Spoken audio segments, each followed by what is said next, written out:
climate models that they're using, they don't have enough information to make the kind of determinations they're making. That even the geoengineering model intercomparison program, GeoMIP, that they don't have enough information to make the kind of predictions that they're making. That that basically they're playing with fire. They're using insufficient statistics to base all this on, and they're not taking into account so many factors like solar cycles, galactic cosmic rays, aerosols, aerosol cloud interactions, the greatest unknown in climate science.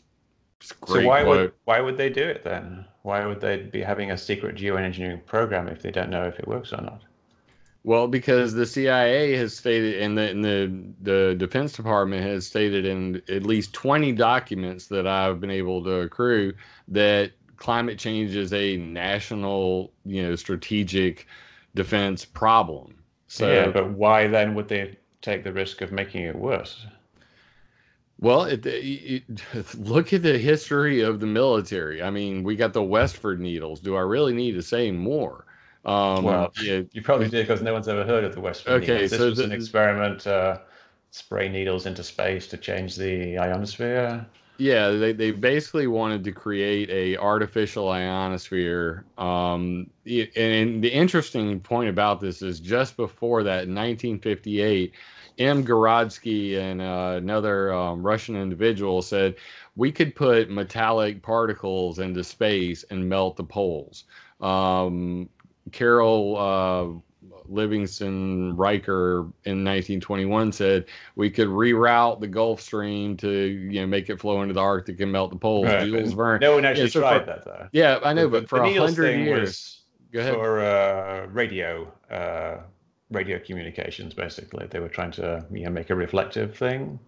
Was that Yes, what that the was the thing idea was? behind the Westford Needles, They but weren't trying to affect the weather. it's coincidental that for at least 50 years up to that point, in major publications, atomize the Arctic. There are many, many different people. UNESCO. That was what Huxley said that. Let's atomize the Arctic.